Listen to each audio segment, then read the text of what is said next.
नमस्कार प्रिय विद्यार्थियों, आज की ऑनलाइन कक्षा में एक बार फिर सभी का स्वागत है।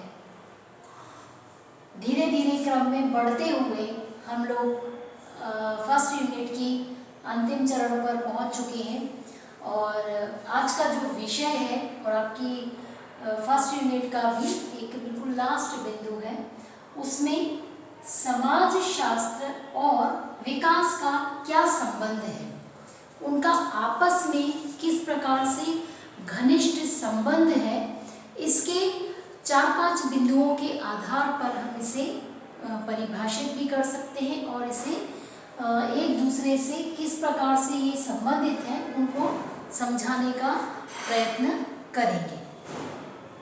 समाज शास्त्र और विकास के दोनों में जो घनिष्ठ संबंध है उनको कुछ निम्न आधारों पर भी स्पष्ट किया जा सकता है। जैसे यदि हम ये माने कि समाज शास्त्र की ही एक शाखा है जिसका कि विकास हो गया और उसे बाद में विकास का समाज शास्त्र है, ऐसा उसे कहा गया, तो जो विकास है वो समाज शास्त्र की ही एक शाखा के रूप में उसे परिभाषित किया जा सकता है।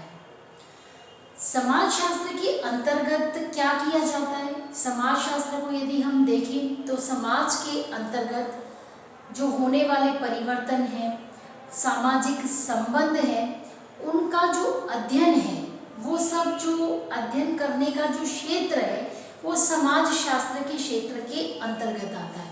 अर्थात समाज शास्त्र के अंतर्गत सामाजिक संबंधों का अध्ययन किया जाता है। और यदि हम विकास की बात करें तो विकास के समाज शास्त्र के अंतर्गत भी सामाजिक संबंधों का ही अध्ययन किया जाता है। अर्थात विकास के समाज शास्त्र में और समाज शास्त्र में यदि हम कॉमन बिंदु देखें तो क्या है, वो है सामाजिक संबंध। दोनों में ही सामाजिक संबंधों का अध्ययन किया जाता है। अंतर कहाँ आता है? तो अंतर केवल इतना है कि विकास शास्त्र के अंतर्गत विकसित और विकासशील समाज के संबंधों का अध्ययन किया जाता है और समाज शास्त्र में संपूर्ण समाज का सामाजिक संबंधों का अध्ययन किया जाता है। फिर यदि हम आगे चल के कुछ और बिंदु इसमें जोड़ें तो क्या कह सकते हैं? तो समाज शास्त्र जो है वो समाज में व्याप्त कई सामाजिक समस्याओं का अध्ययन करता है और विकास का समाज शास्त्र भी क्या करता है कि इन्हीं समस्याओं का अध्ययन करता है। अर्थात कि विकास से संबंधित समाज में किस प्रकार की समस्याएं जन्म ले रही हैं या उनके विकास में कौन सी समस्याओं के कारण उनका विकास रुका हुआ है, उनके पीछे क्या कारण है, इनका अध्ययन भी विकास या समाज शास्त्र के अंतर्गत किया जाता है। विकास के अंतर्गत एक और बात देखने को मिलती है, वो है परिवर्तन। परिवर्तन का अध्ययन भी विकास के अंतर्गत करना महत्वपूर्ण है, क्योंकि जैसे जैसे किसी भी देश या समाज में विकास की प्रक्रिया होगी, जैसे कि हमने कुछ कक्षाओं में बताया भी है, तो उसमें निरंतर परिवर्तन देखने को मिलता है। तो जो परिवर्तन देखने को मिलता है उस परिवर्तन में क्या प्रभावशाली कारक हैं, उनका भी अध्ययन इसके अंतर्गत करना आवश्यक हो जाता है।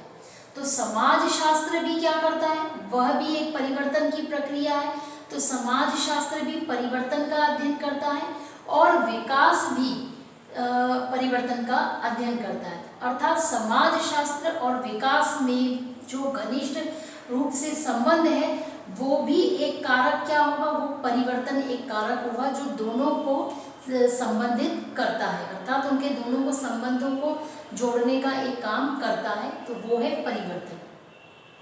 समाज शास्त्र और केवल सामाजिक समस्याओं का अध्ययन नहीं करता, इन समस्याओं के समाधान और उनकी कल्याण की योजनाओं का अध्ययन की भी विवेचना समाज शास्त्र के अंतर्गत की जाती है। इसी प्रकार से यदि हम विकास के समाज शास्त्र की बात करें तो विकास का जब क्षेत्र आता है उसके अंतर्गत भी इन्हीं समस्याओं का अध्ययन किया जाता है। अर्थात सामाजिक समस्याओं का अध्ययन करना भी दोनों के घनिष्ठ संबंध को परिभाषित करता है। समाजशास्त्र क्या करता है? सामाजिक संगठन, सामाजिक संरचना और उसके संगठन और विघटन दोनों का ही अध्ययन करता है। और विकास की बात करें तो विकास के अंतर्गत भी समाज के इन दोनों पहलुओं का अध्ययन किया जाता है।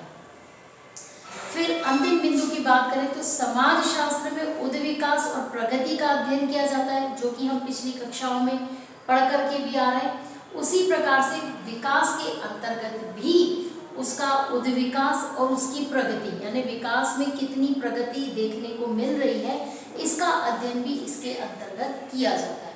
अर्थात कुछ 5-7 बिंदुओं के अंतर पर हम समाजशास्त्र और विकास को किस प्रकार से उनका आपस में घनिष्ठ संबंध है, इन बिंदुओं के आधार पर हम उसे समझने का प्रयत्न करते हैं और आज हमने उसी को समझने का प्रयत्न किया है। ठीक है, तो अगली कक्षा में नए विषय के साथ में प्रस्तुत होंगे। तब तक के लिए धन्यवाद।